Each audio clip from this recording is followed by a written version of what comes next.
Hey there, ghouls, gals, creeps, and mutants. The Undead Matt here. So, recently you might be aware of the fact that we have been changing things around for the podcast. And one of those things has been to actually find a new place so we can actually distribute our content out so that way it can stop taking away from our budget. Yeah, that is literally one of the reasons. And I'm being completely honest with you about it because when we started the show, we had to get used to the fact that a good chunk of our budget how to go to a media host so our content could be distributed to iTunes and Spotify and Google Play and all the other major and not so major platforms that stream podcasts.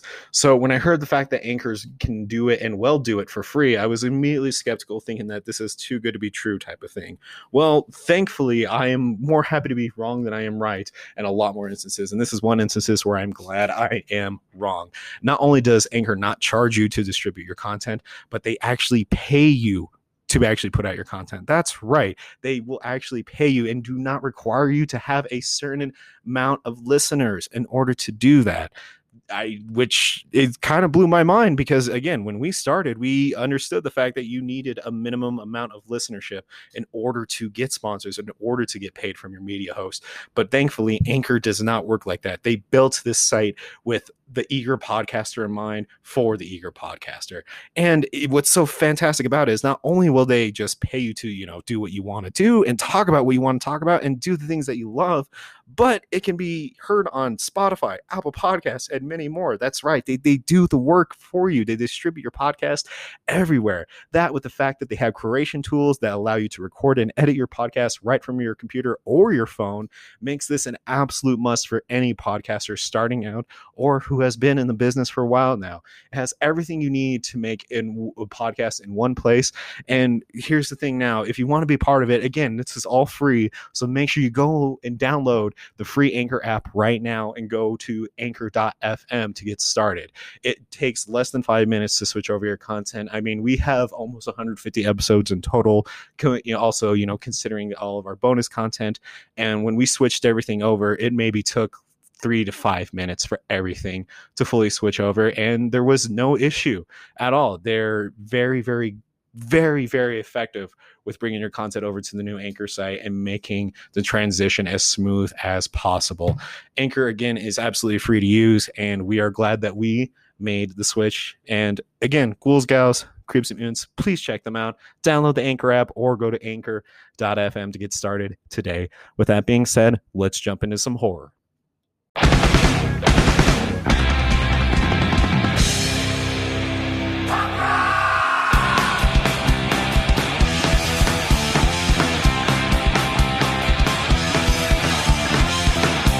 Welcome back, everyone, to the Punk Rock Horror Podcast. The Undead Matt here, of course, and today I am excited to bring on, well, kind of me being a bit of a fan, obviously, but really excited to bring on this singer. She's awesome. Just listen to her sing her music, and just her voice is just really, really like this haunting, hypnotizing, like enigmatic voice that I haven't heard in a long time. Kind of something that I would maybe somewhat compare to the Cranberries in a sense, if the Cranberries were a little darker and a lot heavier. But enough, hyping up. Let me introduce to you the one and the amazing from Church Girls herself, Mariel Beaumont. Welcome, Mariel. Thanks so much for having me. Yeah, thank you for coming on and doing this with me. I'm like I said, really excited to have you on. It's been looking forward to this all week. So yeah, Church Girls, you're this really kind of this. Well, I feel like I say this about a lot of bands that we bring on, but I think we're starting to create a theme here of finding these really cool gems of bands that are just like this really well kept secret. And I don't want to do all the talking for you, obviously. So who is Church Girls, and how did Church Girls come to be? I mean, I started the band maybe 6 years ago or so. It started as a bit of just like a solo project. I was doing open mics and stuff. I was working a full-time job, and I'd always been into music, and I just felt like I needed a bit of an outlet. So I was doing open mics and then recorded some stuff, and it kind of got picked up on local radio. And then before I know it, I'd kind of put a band together and decided I wanted to tour. So left my job and started doing that. And the band lineup has changed a little bit over time, just as like touring has picked up. It's like hard for people to like commit to that kind of time. But yeah, that's kind of been the evolution of it, and it's been pretty fun to watch it grow and just become what it's become. So yeah. You're so humble and cool about it. I mean, like, you're just like, yeah, lineups change. I quit my job and just became a rock star. It's no big deal. It's not as cool as it sounds, trust me. So yeah, you just wanted to do something that you had in your heart. You had a passion, right? And Yeah. so you're like, we're going on tour. I want to make this music. I want to do what makes me happy, what makes my soul happy. What was that like? I mean, I know a lot of these days as well, a lot of people, especially musicians who are starting out and have to make that big decision of work and tour is a very, unless you have a really cool job that's understanding, it's a very kind of ultimatum decision. I mean, did you have to experience that? And if so, how did you kind of field it? Yeah, I mean, I did have a good job at the time and I liked it, but I just had this feeling of I just felt like I couldn't really find out if I could really make it work unless I went for it full time. And luckily I have family that's really supportive. Like I talked to my dad about it, and he was fully down with me trying it. And obviously I had to kind of figure that out financially, which is tough, but could figure it out. And yeah, I just figured, I was in my 20s, like why not go for it? So it's been uh, painful at times, but like I wouldn't really trade it for anything just because I've learned so much and like grown a lot doing it. And it's cool to try to like pursue something because why not? And I'm privileged in the way that I can try that kind of thing. So that's been nice. Well, but I mean, that's cool though. Like your dad's, kind of like, he's in the back rooting you on, saying, yeah, do it, do what makes you happy. And I think Yeah. that's honestly, I think it is kind of like a noble thing to be able to take a step back from where you are currently in life and to be able to say, well, am I actually doing the thing that makes me happy? And then to be able to Right. take the steps to follow that, I mean, bravo, seriously, like badass. I think that's kind of like a badass remark towards anyone really that makes that decision. Thanks so much. I mean, I just feel like what's the point of anything if you don't try stuff, I guess. It's kind of the I like that. What's the point of anything mentality. unless you try stuff? Really Gotta put that on a shirt. That should eloquent be way one of the church girls' shirt. Yeah, I mean, I feel like if you're kind of halfway in, you can make excuses like, "Oh, well, I didn't, give it my full, and that's why it didn't work out." And when you really give it your full and it doesn't work out, then you're like, "Well, at least I tried." Has that happened to you before? Well, yeah, I mean, I feel like we're still, being successful in music's very difficult, I would say. And we still have just like a lot of the challenges. I mean, especially now with COVID, like not being able to tour, that's obviously like the main source of revenue. So that's tough. But, um, trying to make that work is difficult and a little bit stressful. So, but yeah, I mean, at the same time, it's like, well, I'm trying it at its full, and like at least I'll know, you know. I love that. And also like I know these are kind of like somewhat vulnerable questions too, especially for artists. So thank you for just being as open as you are about it. I mean, I think it's good that we actually do hear from a musician. We do, hear from a singer talk about, just this kind of the trials you got to go through somewhat, to chase your Yeah. art and to do what again feeds your soul and makes you happy. And so I think it's good to hear this because it is refreshing. It does need to be said. This is the reality. And like what you said with the pandemic, and we brought it up a lot of times in a lot of other interviews as well. It's for some people it's been advantageous because they've been able to stay home and just get projects done. Where others, like you just said, it's been hard because it's affected tour. And if you're especially starting out in a band, and even if you're established down the line, touring is one of the best ways that you get your revenue. It's one of the biggest ways, Right. and so the fact that you even came out with a new album still regardless, which Haunt, by the way, again, fantastic. I know we were talking a little bit about it before we started recording. you even kind of change sounds for it. I don't want to get too far ahead of myself, but I just want to come back really quick to the pandemic for just a quick moment and ask you, how have you guys been doing with that, and how has the band Church Girls been really surviving through it? Yeah, well, we were a bit lucky because our record came out February 7th and we started a tour right around then. And so we had 5 weeks in of our 7 week planned tour. And that's about when the pandemic hit. We canceled everything around like March 14th. But like I said, we got 5 weeks in, which is like a lot more than a lot of bands in the year. So we were thankful for that. And then kind of as soon as we got home, we started writing our next record and we're recording it in 2 weeks. So kind of having that to work on has kind of helped keep us sane a little bit. We've done a couple live streams. But we definitely miss touring. Like it's definitely the most rewarding part of the experience. Playing your music like in front of people, like actual humans, is like the best part of the whole thing. But like I said, having something to work towards has been really nice, and everyone in the band has been just like really flexible and understanding about like the way things have been going. We've just been trying to like adapt as we go.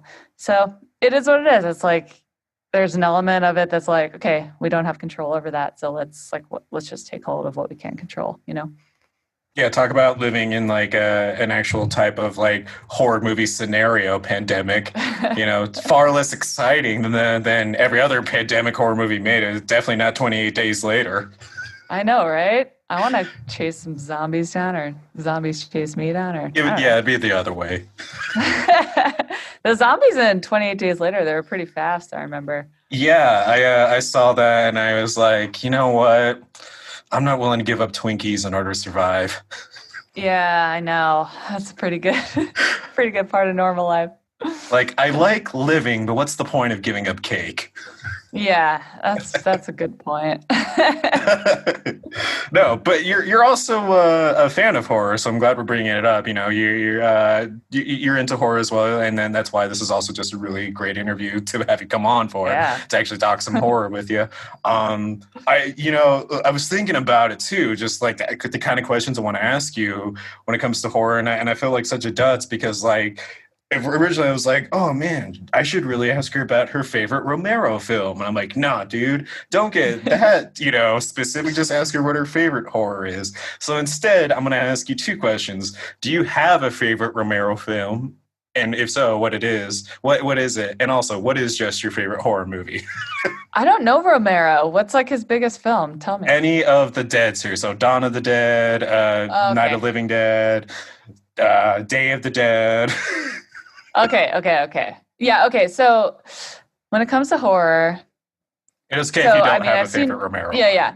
I've seen Dawn of the Dead. My horror career started, my dad showed me and my brothers The Exorcist when I was 7 years old. And it kind of ruined my life. Really? Well, I mean, what scene would have done it? Was it the cross scene that everybody's familiar with, or was it the vomiting scene? It was the whole thing. So, like, yeah, he showed it to us, and the worst part was after it was over, I was like, Dad, could that really happen? And he goes, some people think it can. and so to your 7-year-old mind, you're just like, am I some people? Yeah, so I couldn't sleep for like 2 years because I kept thinking my bed would start shaking and becoming, possessed. But anyways, I've had kind of a love-hate, relationship with horror since then. And I would say, yeah, I don't have a favorite Romero film, but I would say my favorite horror film of recent memory is Hereditary. Yeah, I actually love Ari Aster myself. I've become a big fan of him and what he's been doing. Midsummer really sold me on him. That's like one movie that I had to watch more than once for it to really set in with me. But I love Hereditary too, so much so that I actually kind of get really annoyed with a lot of the criticisms that go against it because in my opinion, and as like narcissistic as it may sound, I don't really think there's been a lot of great critiques against it. One thing I hear is that it's either too slow of a film or just, people are like, I don't get it. And I'm like, well, that's not a critique of the film. It's, you weren't paying attention, I guess. Like, how do you, have you had to deal with anybody who's just like, oh, I hate Hereditary? Oh yeah, I mean, I showed it to my oldest brother, and like I thought he would like it, but he also hated it. He thought it was too slow. And for me, like, I think maybe I thought that the first time I saw it, I was like, oh, this is moving a little slow. But then the second time, like third time I watched it, I'm like, actually, the pacing is perfect. And what's great about the horror of that movie is it's like more about the kind of like domestic horror. Like, Hmm. I would say that the scariest parts of that movie are when Tony Collette's character, like yelling at the son at the dinner table, like I'm like, oh man, that's some relatable, scary shit. Like, Right? Like, I feel like yeah, everybody forgets about those scenes in the movie whenever they're like yeah, critiquing it. I'm like, did you not see the scene where Tony Collette just like loses her shit at dinner? Just like yeah, almost decks her own son in the face? yeah. And then she's like, in her dream, she's like, I wish you were never born. And then like, Yeah, um, and then that scene where she's like just walking up to him as he's sleeping, like getting ready to just like yeah. yeah, like I mean, come on, like she was I mean, in some ways, she was the main scare factor of that movie. Oh, she's amazing in that movie. Like her character is incredible, and yeah, I love it. Like the more I watch it, the more I just appreciate like how what a masterpiece it is. And yeah, but yeah, I love horror. I recently saw the movie Possessor, which is Oh, okay. not technically out. Have you seen that? I have not.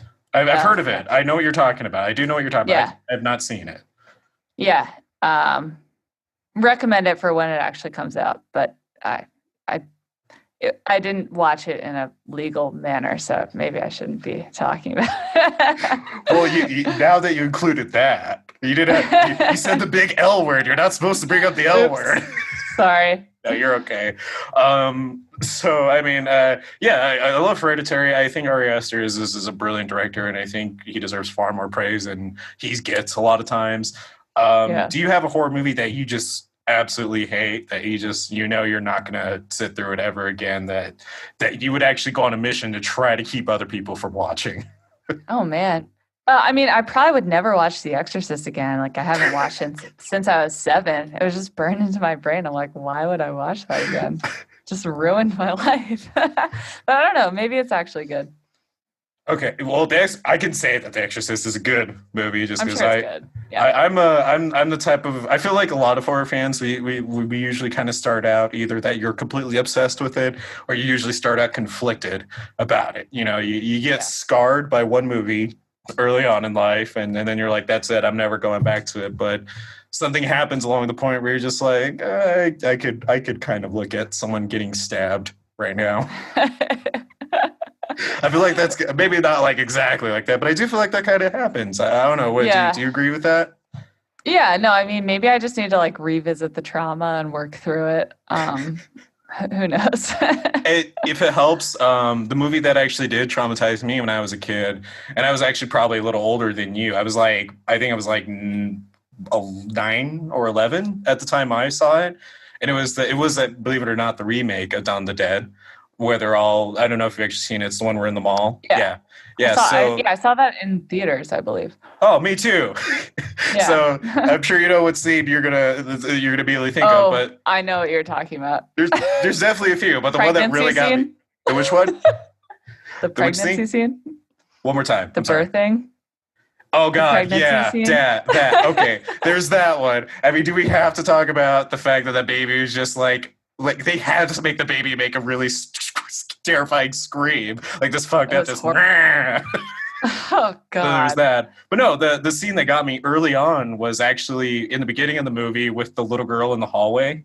And they're Mm. just like, "Oh my God, Jenny, are you okay? What's wrong, sweetie?" And like half her face is missing, and she rips off the husband's throat, and then the wife is like trying to just get out through the bathroom door. Like I haven't seen something Whoa. that intense up till that point when I was that age, and I legitimately was so scarred by it. True story, so traumatized. And I saw it with my sister, so like she didn't tell my parents what we went and saw. She just said, we're gonna go see a movie that's more appropriate.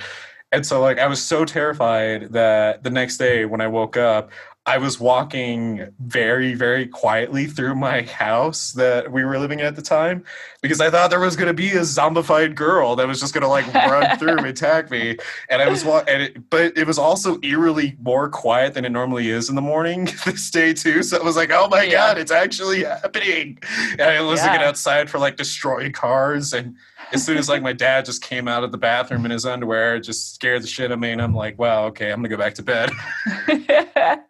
I must have repressed that from my memory because I don't remember that exact scene. But it's funny how certain things, especially when you're too young, like they just burn into your memory in that way. And yeah, Absolutely. I Well, there are a oh, couple sorry. even from like the Sixth Sense, like because I saw that in theaters when I don't know, I was maybe like 9 or 10 too, and a couple of those scenes really freaked me out too. Just like the kid in the hallway with like the axe in his Oh, head yeah. or something, or like his head was blown off. There are a couple scenes like that that really, Yeah, or like when oof. I think there's one where he's like under the bed and there's like another dead. I think it's Yeah, like a dead girl or something. it's Misha Barton That's right. from That's the right. Thank you. OC. That's right. Thank you. Thank you for reminding me. I'm surprised I forgot about that because Yeah. funny side story. The only episode I've ever seen of the OC, and the only scene I've ever seen of the OC is her scene where her mom walks up to her to talk to her and is just like, "What is up with you? What is going on in your head?" And she's like, "You want to know what's wrong with me?" And just like screams out of nowhere and throws like her bench in the bowl. And I'm like, Oh, I have I no idea remember. what this show is, but I get that. Yeah. Actually, I love that show growing up, and I still love it. And yeah, that's a classic scene. Classic scene. Respect. There a lot of great actors actually came from that, and great talent in general just came from that show. So Yeah. Yeah. I feel it. The OC definitely is worth it for the ridiculous moments like that, at least in my Yeah. opinion. Yeah. But yeah, no, sorry. I was bringing up the whole Dawn of the Dead example because what I was going to say is that I actually went out of my way to buy the DVD to like make myself watch it at least once a year, so that way I could get Oh, over it little by little, and then that's smart. eventually. Yeah, and eventually I did get through it, and then now I can actually watch it because, like, back in the day, just like even seeing her, drive with the whole like pan camera, the sky cam, and you just see like, the gas station blow up from the semi. Even that was like nuts to me because again, I didn't see anything like that up till that point.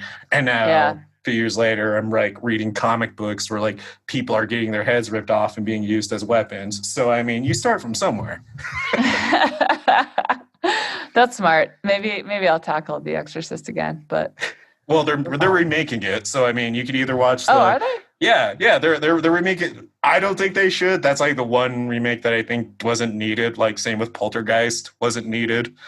So, Right. but yeah, we'll see if it's a good movie. But bring it back to things that are haunting, and also just All for the right. pun of it, Haunt. It's your latest album. Again, it's a fantastic one. I could sit here and read off all my favorites from it, but then I'd just be probably reading off the majority of the album as is. But two that I definitely frequent at least is Regression and Better. I love those two songs, among again a few others as well. And you came into this new album with a new sound. You guys started out with a little bit of a more of a definite indie sound, and then you started bringing more fuzzy, rough guitars into it, and started bringing more of this garage band punk feel to it. And it definitely is within its tone. Like it never feels like this type of pandering to the punk type of culture. I guess I could say. It's just that it's just this really great punk garage sounding type of music that you guys are putting out now. I mean, can I ask why you guys decided to make the change of sound like that? Yeah, that's a good question. I mean, growing up, like I always loved punk rock. Like that was my favorite thing. And I guess like when we are starting, and as like the different members were shifting around, like like a certain guitar player might bring a certain sound, and I think maybe I was like writing in more of like an indie rock sound, like for whatever reason. But as we kind of moved to this producer that we've been working with for the last three records, like Home, Cycles, and The Haunt, um, I told him like, look, we're looking for more of like a punk rock sound, and he really got that, and he really helped us bring that out.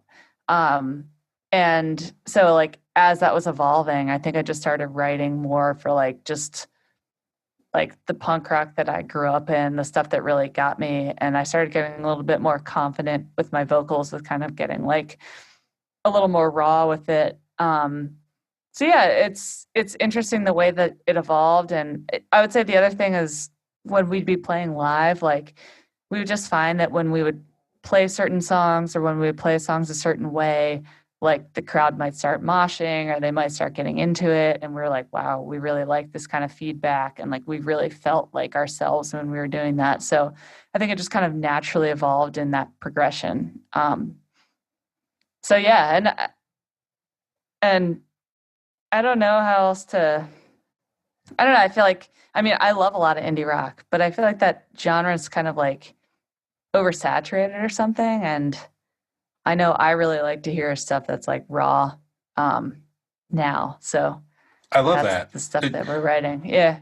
Raw. And honestly, I should have thought of Raw. Raw is a great way to explain it because when I've been listening to you guys play and I've been listening to your, just the band in general and listening to you sing, I know I made the early on in the episode, I know I made the comparison to Cranberries. And I think that's why I associate your singing with Dolores's because whenever she would sing, rest in peace, she sang in a very raw way. And it wasn't one that you really heard with a lot of other musicians, it wasn't one that you even heard in punk. They had a very specific sound, a very raw sound. And I think that's why I made that comparison because I can hear that similarity. And I do obviously mean that in the highest regard too, because it's to be able to open yourself up enough to be that raw and to put that out there and say, this is what I want to do. This is who I am. And this is what everything looks like on the inside is a very vulnerable feeling thing to do, and not a lot of people really kind of invest in it as much. And you can definitely hear it in your music that you really fully go into it. I mean, can it be kind of hard to be that raw for you sometimes? Well, thanks. That's like a really big compliment. I would say it's like those moments when you're playing live and people are into it. It's like kind of a flow state or something, and if you feel like you're actually connecting with people, like that's great. And I would kind of find that the feedback loop was like when I was putting more of myself into it, like people were responding better, and I was like, oh. And I thought about it. It's like I only ever want to see like singers and musicians that are like putting it all out there. Like one of my favorite bands is Pup, and I saw them. Yeah, I saw them back in like 2015 or something. They were playing at this small venue in Philly called the Barbary, and there weren't many people there. This was like right after their first album came out, and like there weren't many people. It was like a Sunday night or something weird, and they just fucking went for it. And Stefan, the main guy, was like hanging upside down from the rafters and like fell onto his face and he was bleeding and he was still singing like this Beastie Boys cover, Sabotage. And I was just like, fuck yeah. Like I just hadn't seen a punk show like that since I was like in high school. And it inspired me so much. I was like, this is exactly what I want to see from a band. Like I just want to see people putting it out there. I don't want to see people who are being like cool and indie and like, I'm not like shitting on that. Like that's cool too, but it's like I just want to see the rawness. So It's not I'm your not saying flavor. like, yeah. It's like that's cool. I really respect things that are like well put together and like beautiful and all that kind of stuff. But like, man, when you see people going for it, like there's nothing more inspiring than that to me in that way, you know? Yeah, and also I don't know if any of your listeners could tell. Right when you dropped Pup, I got like super excited. I was like, someone else knows a Pup. Oh, I was just listening to them like right before this, like just jamming on my headphones. Like I love Pup. They're one of my favorite bands. Yeah, DVP is like Oh, added on like 4 or 5 of my playlists, just yeah, because that song's it's just amazing. so good. It's so good. Yeah, and I'm Yeah. so jealous of you. The fact that you've gotten to see them. That like, I Oh, mean, yeah. if I can go back in time and just like I don't know, it like inhabit your space even just a little bit, just to be able to see them, I would have totally done that. But Yeah, I've seen them a bunch and they're always great. So, yeah. Absolutely, I believe it. I'm a full believer just listening to them. But yeah, come back to it. I'm sorry. And I don't think you are being disrespectful with how you're presenting it. I mean, the fact of the matter is that when it comes to art and especially music in general, it's going to be hard not to stand out and not to look like somebody else or be similar to another band. Like it's going to happen. Even you don't ever mean for it to. But at the same time, there should always be that push to be your own unique, individual, your own unique entity of art, of music in this case again. And I don't think, I look at how you're describing it the same way that I look at Tool. I like Tool. I think they're very talented. They've proven that they are. Maynard has proven he has a spectacular vocal range, and they're amazing. But I don't like their music. I'm not a fan of them. But that doesn't mean I don't recognize how great they are, because they are talented and they're amazing artists. And I can totally see that. And it's definitely something I appreciate. And that's what it sounds like where you're coming from a little bit, is that you see what these people are doing and you respect it. Game recognizes game, but it's not your flavor. It's not who you are, and it's not what you want to do. And I think that's really great. And it's actually more than anything, if anything, commendable, the fact that you're like, they can do what they want, and I like what they're doing. It's great, but that's not me, and that's not what I want to do. There's a difference between politeness and kindness, and usually it's just a tone of voice. And in no way do you seem impolite to me or unkind about what you're saying at all. So don't stress it if you are. Oh, well, thanks. Yeah, I feel like, as I've gotten more into it, like, I'm not a hater, because, like, making a music's really hard, and I respect anyone who's done that. And, like, anyone who's had a successful career in music is, like, to be respected for sure. So, yeah. Good vibes all around, definitely. I promise you sound far more wholesome than we have ever sounded on this show. So. Well, thanks. So let's change things up for a little bit. I hope you don't mind. We're going to play a little bit of a horror game. Do you mind playing with me? No, yeah, let's do it. All right, so I don't know if you've been listening to the show recently, but we've been actually talking about Satanism and horror and how it's influenced the horror genre over time.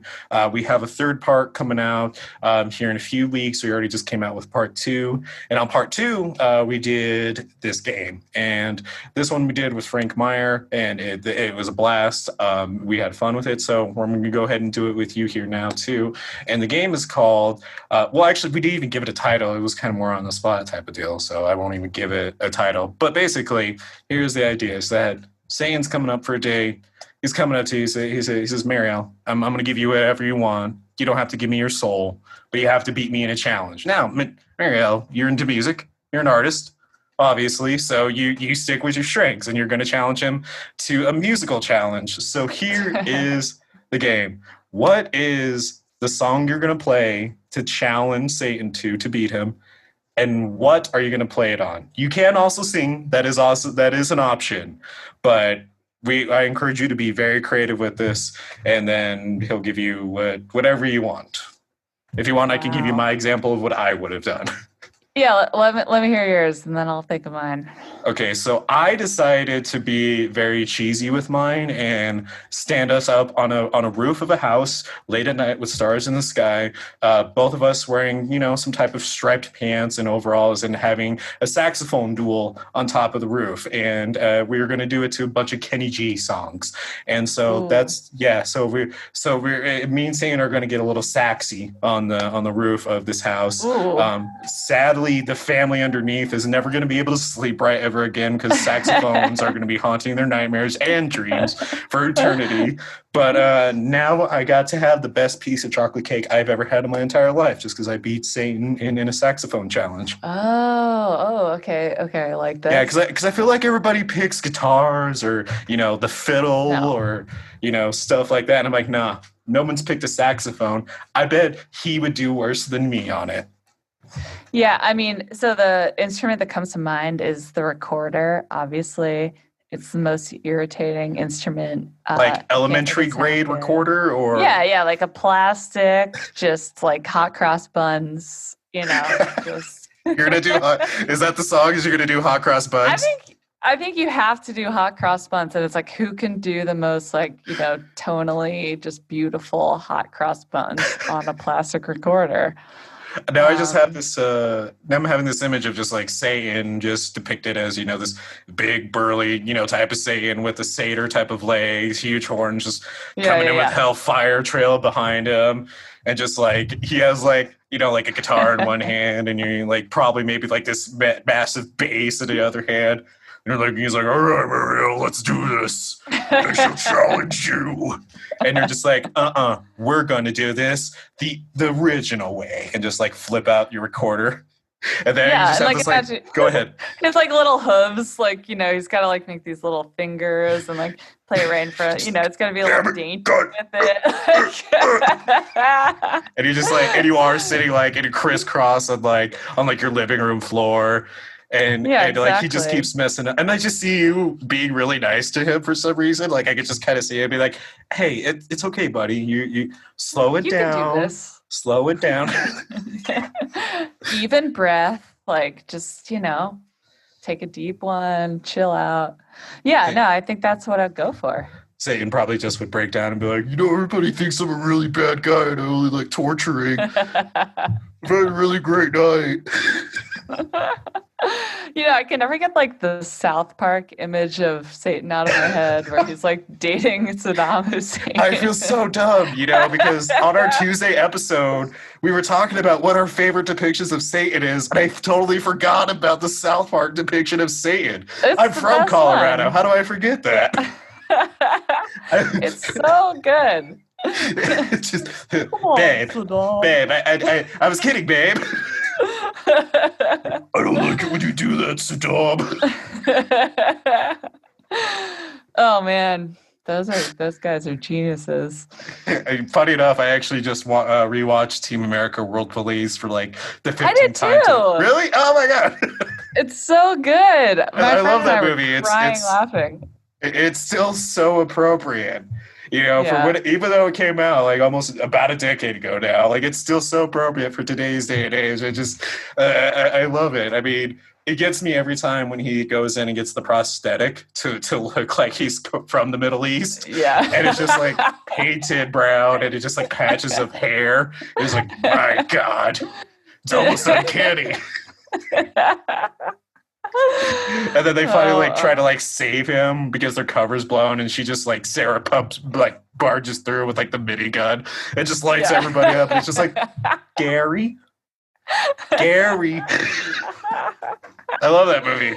It's so great. I wish more people would watch it. Then I wouldn't feel less alone whenever I'd make a Team America reference. Oh my God, that movie's great. And like so many old South Park like shows, they were ahead of their time. They're so funny. Mm-hmm. Like, yeah. Did you ever watch Basketball or Orgasmo? I don't know. Actually, I don't think I did. Maybe I saw Basketball like a little bit when it was playing on MTV when I was a kid, or Comedy Central or something. But that's it. I did see Book of Mormon though, which was pretty great. Have you ever, I don't know if you know this, but they actually have an audio form of Cannibal the Musical that you can listen to, and it's usually like roaming around on Spotify. No, I've never heard that. Yeah, I thought it was like a cover at first. Like I thought it was just like a group of people covering it, but it's the legit audio from Cannibal the Musical. So I was like, oh my God, I'm totally like listening to this. Oh, I gotta find that. Yeah, there's ironically enough, there's some decent, like, good Broadway music on Spotify. Yeah. Even the Evil Dead one is on there, too, so... is it? Yeah. That was a musical? Oh, God, yeah. It's basically... I've asked a few people who've actually been to it what it's like, and it's basically if GWAR decided to make a Broadway show. Because they actually throw blood at you. That's like, great. Yes, that's all I ever wanted. My friend recently showed me this movie, Sam Raimi film called Crime Wave. Have you seen it? I know of Crime Wave. I'm actually really a big bad. Yeah. I love Sam Raimi. Not all of them are great hits. I will fully admit. I mean, it's completely entertaining. It's very Sam Raimi, but it's the most like fever dream type movie I've ever seen in my He life. he kind of has that touch with a lot of his movies. I mean, if you ever have, I'm sure hey, you've seen Drag Me to Hell, right?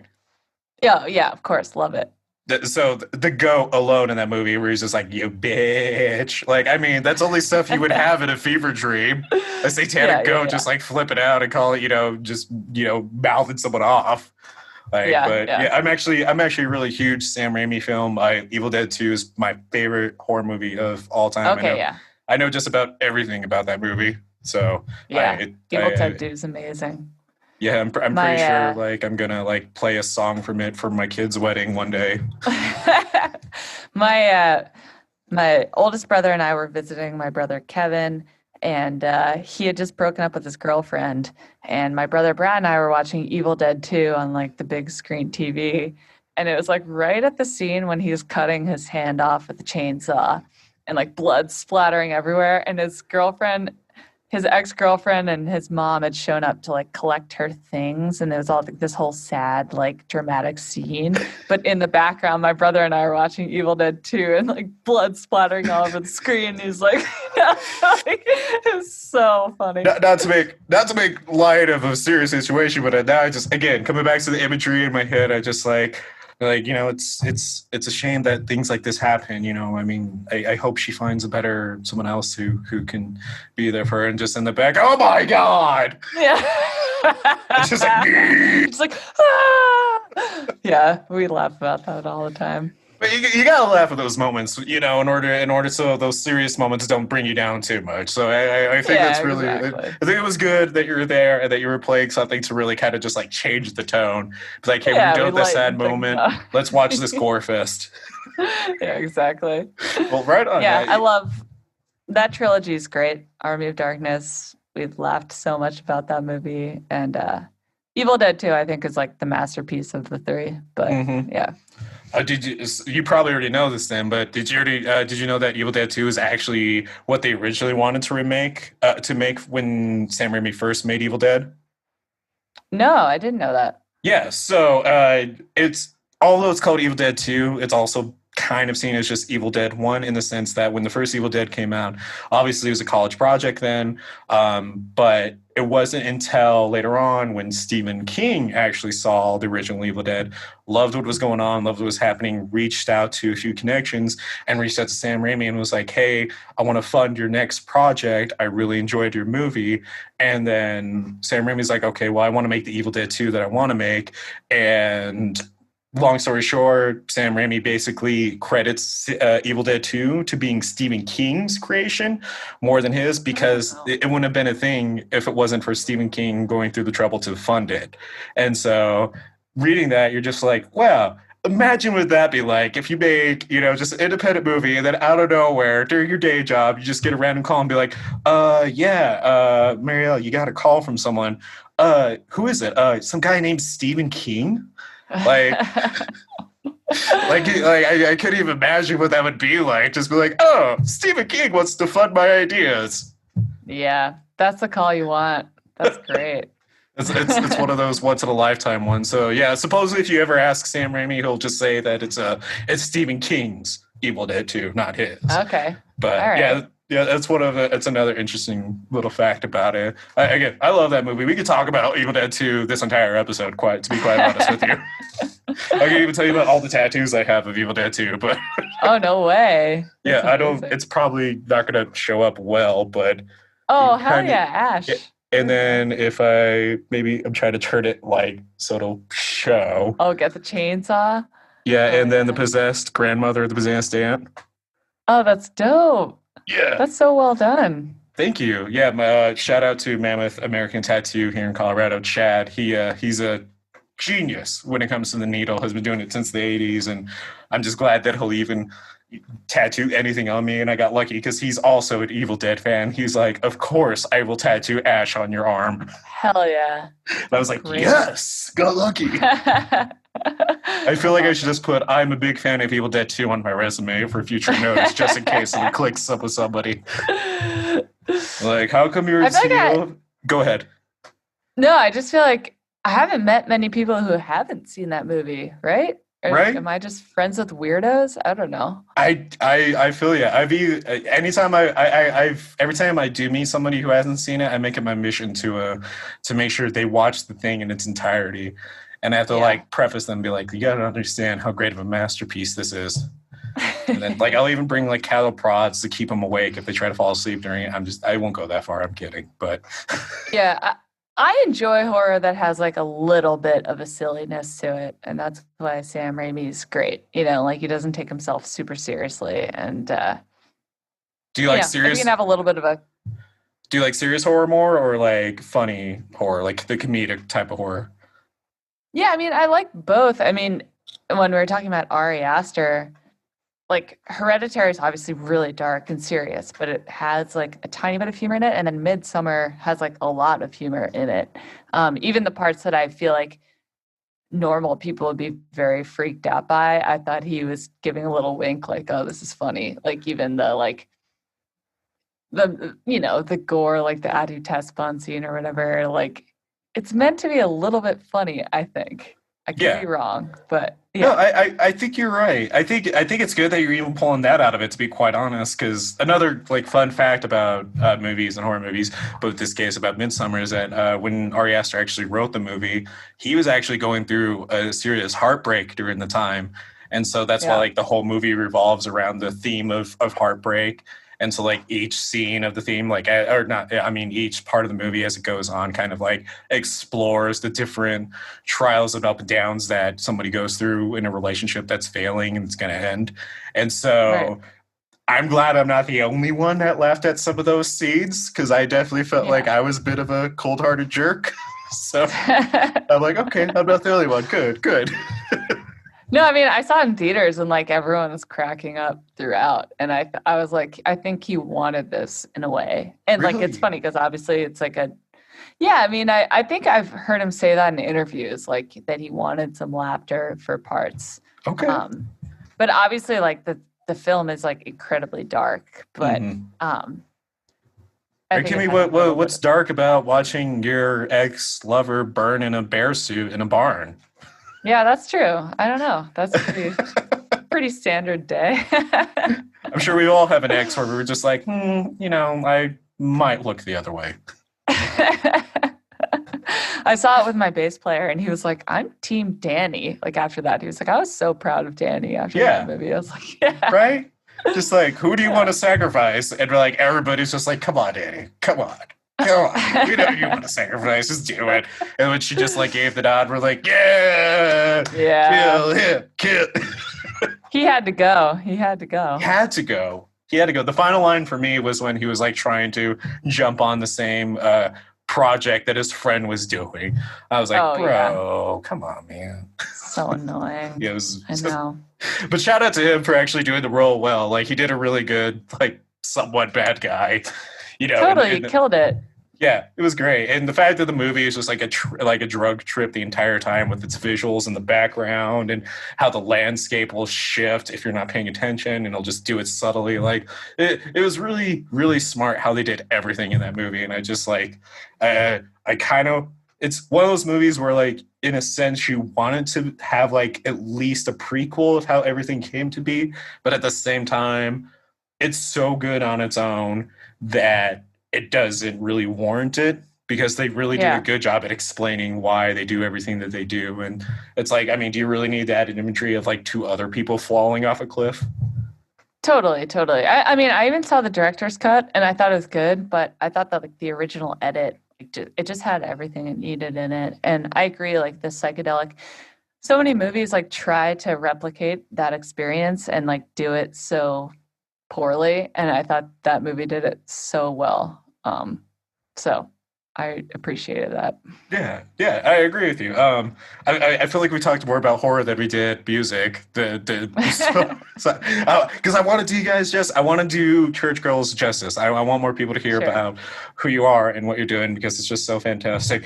Haunt, this album, it's I mean, it says it perfectly. The album name, "The Haunt." I mean, you're when you start the album to when you finish it, you're going through a person's journey, and some of it sounds like it's someone trying to heal on their own, while at the same time trying to keep a distance from a a certain toxin in their life that makes it hard to move on, and it makes it hard to get better. I mean, with songs that are literally titled "Better" and "Regression," you hear that very specifically in certain themes and nuances, but again, by the time you get to the end of it, you kind of like feel like you've just gotten done talking to a friend who always keeps it straight with you, who's just kind of like, I know who you are as a person.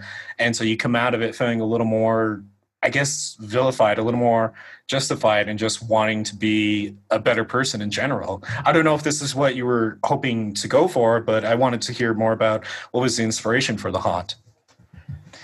Yeah, I mean, the way we ended up sequencing it was we had it kind of going from more like nihilistic themes to more of a hopeful theme. So I'm glad that you felt that like by the end. And yeah, I mean, when it comes to like lyrical content, it's like I don't necessarily think I'm like that dark of a person, but sometimes those like, that kind of like the dark parts come out or whatever in songs. And like I was saying before, like when I listen to music, like sometimes I'm more relaxed listening to something that's like heavy. Like I'm a fan of the band Daughters, and like Deaf Heaven, and I almost feel like when music is like really heavy, it's almost like addressing like the anxious a part of my brain, and then I can kind of relax because I feel like something's handling that. So I think that that's like maybe in a way what I was going for with that, and kind of like just speaking to the realness of like the okay, we all experience these like dark moments of depression and anxiety. Like, let's just like get it out there and see if we can make it cathartic and feel it. I don't know. No, are you sure you're not listening to our content before this? Because I feel like you are. Because we actually even talked about this recently, like literally the episode that came out today. At the day of recording, which is Friday, and we talked about the power of music and that we like to bond over it on our show, and I even talked about how like. Because ironically enough, it probably isn't, it's a bit of a different context, but we have a segment on our Friday episodes called Something We Love and Hate. And all we do is that we take something in this past day, week, or month, and we just give our perspective on it. It doesn't have to deal with horror. It's just something that we talk about that we feel like we should talk about. And so this one, we talked about the controversy around Cuties and just what that movie is in general. And we talked about how much we hate it. And then I followed up with the fact that I was like, I was in such a bad state of just like hating that movie that I had to go and find music that was equally as angry. And so I just started listening to more Cattle Decapitation at the time. And I'm just like, yeah, this fits my tone of anger. So I get exactly where you're coming from. I mean, you definitely need that sometimes. You need that like, hard to understand lyrical type of rough type of in your face brutal music. And it does kind of this really weird way of calming you down when you're really angry. And I don't know if you go that heavy into it, but just in general, I mean, like heavy music has its merit, and I think it definitely gets the wrong stigma a lot of times. Yeah, definitely. I mean, definitely like being at heavy shows and stuff. Like, I think it's different from what people would think. Like, even the mosh pits they're kind of like community oriented in the way that's like, if someone falls down, people are picking them up. And I think it's like everyone's kind of experiencing this cathartic moment together of just like feeling something heavy, and like we're in it together, and it's not like a violent anti-person thing. It's like a communal feeling. So I don't know. I've always dug that element of music, like something kind of below consciousness or above consciousness or something like not too intellectual or I don't know. No, I get exactly. Yeah, there is some sort of what is it like positive you get out of listening to Cannibal Corpse sing about cutting people's heads off with the chainsaw. As morbid and as brutal as that is, again, it doesn't have to be this super smart, hypnotizing lyrical content. It's just got to be something that fits with that anger. I mean, that's art, right? It doesn't always have to be something complicated. It just has to be something that comes from you. And Yeah. if you're complicated, it'll come out through your art. And if you're not, then it's not going to come out. And that's the point of it. Yeah. The art reflects who the artists are. It is. Yeah. Excuse me. That was terrible grammar. And so coming back to, The Haunt, you have a masterpiece on your hands. And I mean, what was this like making this album? I mean, do you have songs that you were just struggling with? Or, I mean, were there any struggles with making this album in general that you had to overcome? Yeah, I mean, definitely, like, I struggle with writing a lot. Like, I actually just finished the last song for the next album we're recording, and, like, it's been a really slow, painful process. And for the record, The Haunt, that you're referencing, like, we were recording in June, and we had this writing session in April, and we ended up throwing out, like, 4 of the songs I had written, like, 2 months before we were recording, so I had to, like, quickly write, like, a few more. And it was one of those painful things where I'm like, okay, these songs aren't working, obviously. And it's painful, but it's also a little bit liberating to be like, okay, let's just like start fresh and go with this. So it was a cool thing under pressure to be like, okay, this is what's coming out. Like, we want to go heavier. We want to do these kinds of things. Yeah. So, I mean, writing for me is definitely like difficult. I'm not one of those people. Like, I have friends who are musicians who can write like 3 songs in a day. I've never been like that. It takes me like 2-3 weeks. So yeah, it's a little bit of a painful, difficult process for me, but it's also like really gratifying when it's done. So Do you normally work really well under pressure? Are you the type of person that like has to have a deadline? yeah, I mean, I always schedule our recording sessions before I'm finished because like I just need that deadline. I need to know that like I don't have a choice. I have to do this thing. Because like otherwise I'm not sure I'd like get it done. I mean, I obviously like I love writing and I love finishing songs, but it's like I need to have that pressure to like actually get through it. I get your talk. I'm actually the same way, mostly just because that's what works well with my ADHD. Is that I need someone to be like, hey, what's the progress on getting this promotion out? Or I can't think of a good example on top of my head that hasn't already happened. Excuse me. I'm so sorry. No worries. But I think that's really great that you're able to just kind of, and I'll say why, but I think it's great that you're just be able to be like, I need a deadline and I need that pressure in order to do my best work. Because there's a lot of times when whether it's starting a band or even some cases starting a podcast or whatever content that you're wanting to start making for, that I think sometimes you accidentally lose momentum and don't realize the type of pressure you have to keep on yourself. And Yeah. no, it shouldn't have to be like, this whole worrying type of process. But when you are your own boss, and even when we had Frank Meyer on, he also really described it perfectly. You have to make yourself do the work. You have to get on top of it, and you have to find the ways to get yourself to that point where you can keep up that momentum and keep going. And I think the pandemic did kind of like hurt a lot of routines in that. It hurt a lot of people's momentums. I mean, even for us on our show, it was just, it's when you're so used to routine and you get a wrench so big enough where it's like, oh, you can only work 1 day a week even, or maybe not even at all. Like it throws off everything, you kind of lose motivation. You lose motivation to do things that you're passionate about. And so you got to be really more even critical in that point to be like, I got to be on top of myself and I got to be like the biggest boss in my life right now and really be pushing myself. So I think that's great that you've been able to do that. Yeah, definitely. And I think just like, I care about like my bandmates and I just wanted to make sure we all felt like we were working towards something and that we didn't lose the momentum that we had. And, we were supposed to record in January, but we just moved it up to like September because we were like, well, we have time now. And it put the pressure on, but it was good. And like I said, like, I don't think without that pressure, like I would have done it. Like, so it was good to like, also like during this weird time to like be working towards something because like, otherwise, I mean, I do like freelance work and all that kind of stuff, but it doesn't like, put the fire under me like Right. this type of stuff. So, There's job just like motivation and then there's art motivation, passion motivation. Exactly. And so I'm grateful that we were like working towards something. I'm glad too. Otherwise, we wouldn't have The Haunt to listen to, along with all of your other amazing, pieces of work that you guys have come out with. So I mean, bravo, seriously. Thank you. Mariel, this is honestly just like really great having you on the show. I feel like I could fill out this entire night just talking about horror, talking about music, listening to Pup.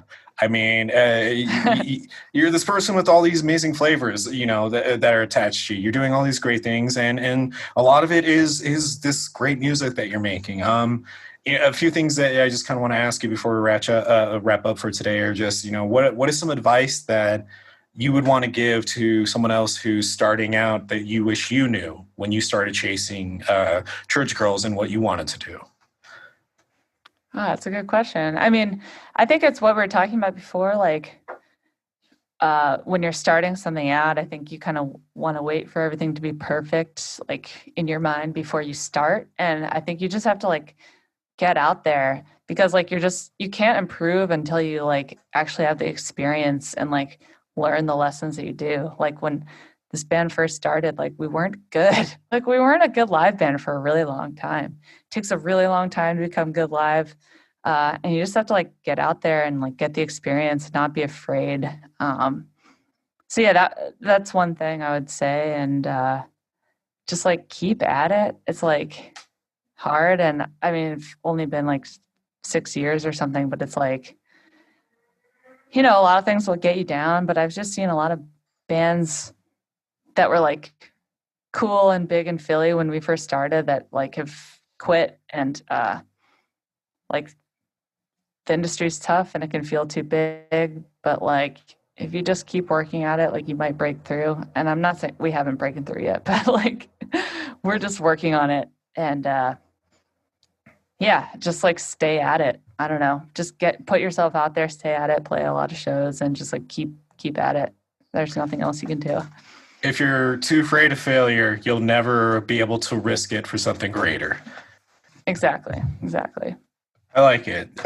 You're such a humble person. Seriously, like I just this has been going great.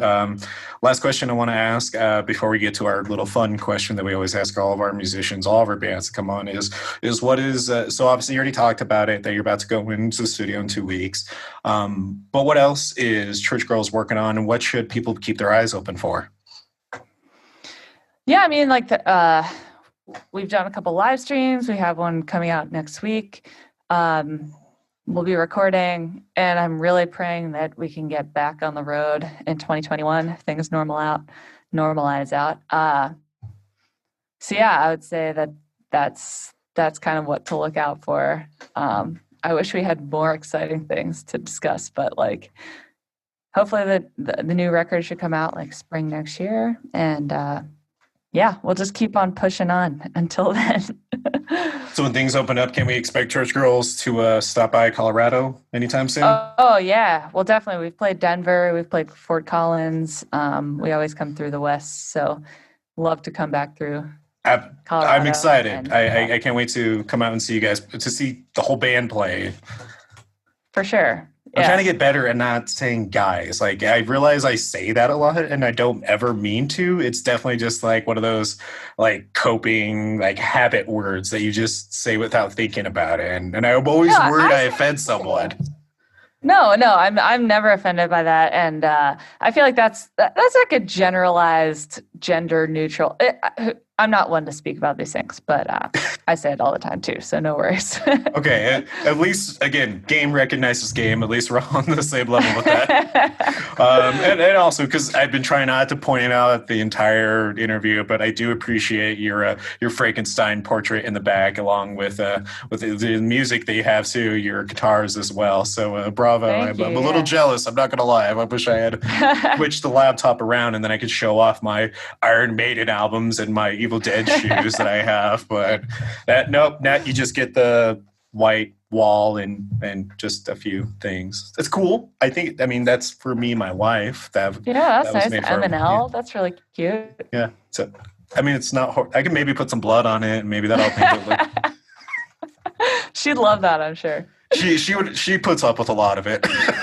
Yeah. We still when we started the show, we actually did a photo shoot to kind of promote it, and we didn't know how much fake blood to buy because we wanted to do this whole like scene of me and Cody just walking through a normal day, and one of our friends actually dressed up as like this serial killer who was hunting us down, and we did this whole like bloody killer scene and like in my friend's garage who let us use it, and it was like the hottest summer that we could have done it on, and our friend Harrison, who's just being a trooper the entire time, is just like covered in blood with like fake obvious guts, and he's having to lay on this concrete ground for like half an hour and then another 10 minutes, and he's just like, can I get up yet? My back's hurting. And I was like, I don't know, can he get up? As I'm asking the photographer, and our photographer is like, no, he needs to stay there. And I was like, you heard her.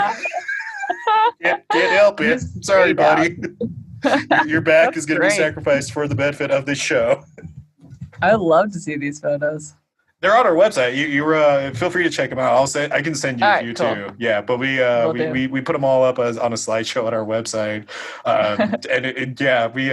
Well, anyways, I have like a gallon or two of like fake blood left over.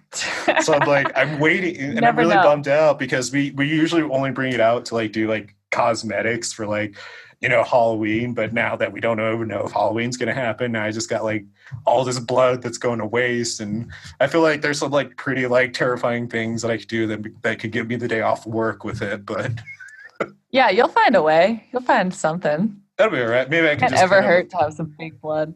Put it like a little bit in my cheek and just be like, I don't feel good, boss. That will cause an issue at all. That will shut down my work at all. Yeah, exactly. So last question I want to ask you is the same question we ask all of our artists that come on here. It's, what is a crazy story that you are willing to share from a show that you have played or that you have attended? You are welcome to talk about whatever you want to talk about, just as long as it's nothing that puts you at the place of a crime, is what we basically have to preface with. And what we mean by crime, we mean like murder. Okay.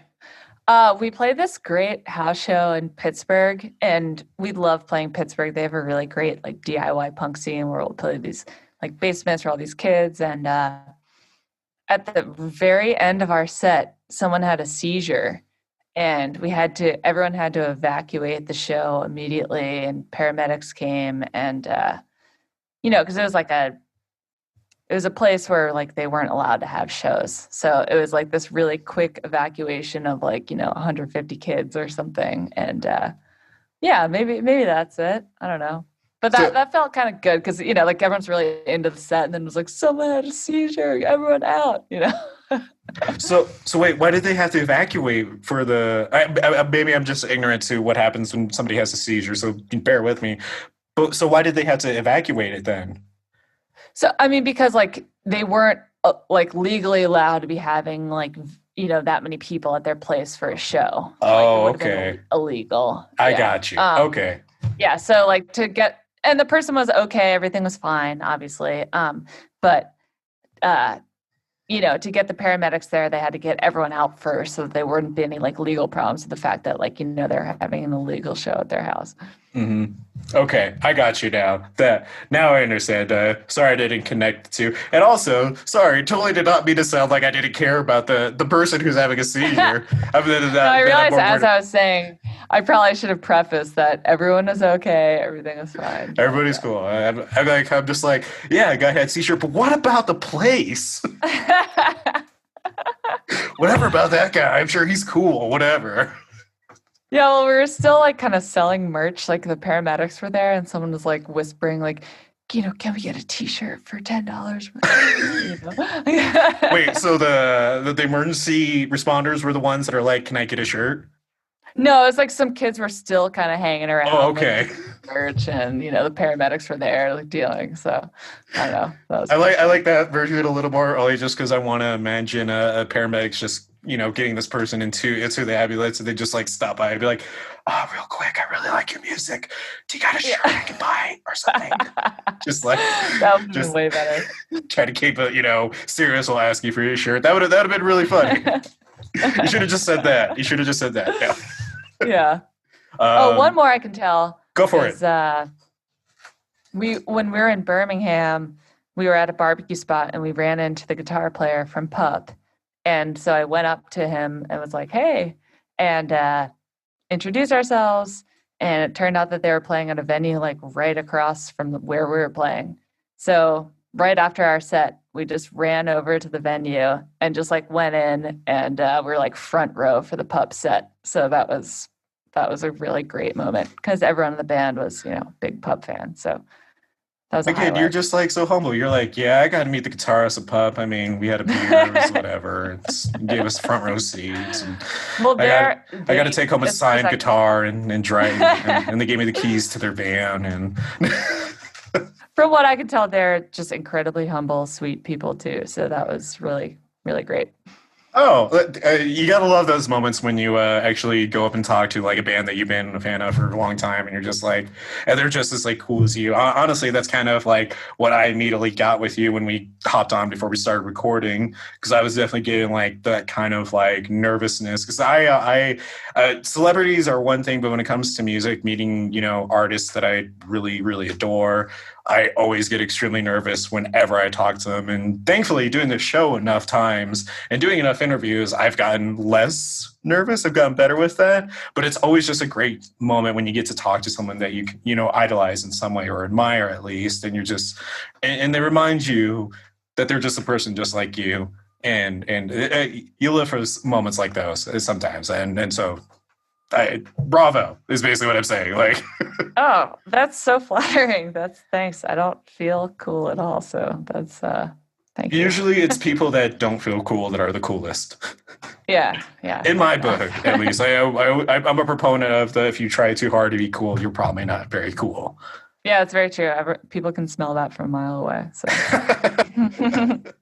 I like that. Mariel, again, we could keep going for X amount of time, but unfortunately, I do have to keep commitments on my end as well, and we got to start wrapping this up. However, I'd love to bring you and love to bring the rest of the band of Church Girls back on again for another interview, even just to hang out with us and talk about horror with us on one of our main episodes. That'd be fantastic just to hear from you guys. Is there any parting words you want to give to us, to the show, or to the listeners, or just anybody tuning in? No, nothing. I really appreciate you having us on, and as a band, we would love to come back. We're all huge horror fans. When we're on tour, we always have like a horror movie night. So, yeah, I'd love to chat. And again, I really appreciate all the kind words, and thank you so much for having me on. Definitely. If you ever need a good list of horror movies, let us know. We'll hook you up. Oh, anytime. With that being said, I mean, Mariel, where can everybody go to support and check out Church Girls? Yeah, we're on Spotify, Bandcamp, SoundCloud, all that kind of stuff. Facebook, Instagram. We're just Church Girls PHL. We're staying active, and we'll be kicking things back up, especially as we're coming out with this new record and hopefully touring again. So, yeah, just keep a lookout. Thank you. There you go. Ghouls, Gals, Creeps, Mutants alike. You heard it straight from the mouth of Mariel herself. Check them out. Give them some support. Like them on Instagram. Like them on Facebook, Twitter, everywhere where they are. Listen to the music. Buy their albums. Buy their merch. Keep your eyes open. If they're coming by your state, your hometown on tour next year when things open up, make sure you come out and support them as well. Then, Mariel, again, it's been a blast having you on. It's been a blast getting to talk to you about horror and everything that we've talked about. And you want to give out any last shout outs before we close out? My friend just wrote a horror screenplay. It's called The Invention of Witchcraft. He wanted me to say he's looking for a producer. Hey, we're a big proponent of promoting underground horror content. So definitely send them our way, and we'll definitely do what we can to help out. Will do. But in actuality, thank you so much again. This time flew by. I had a blast. So thank you so much. I'm glad you have. Ghouls, Gals, Creeps, Mutants. Again, you heard it. You know how to support Punk Rock Horror Podcast as well. With that being said, we'll bring on another band for you for another band showcase another time. Mariel, again, thank you so much for hanging out with me and talking with me. Yeah, thank you. All right. With that being said, I will talk about music and horror with you next time. Bye.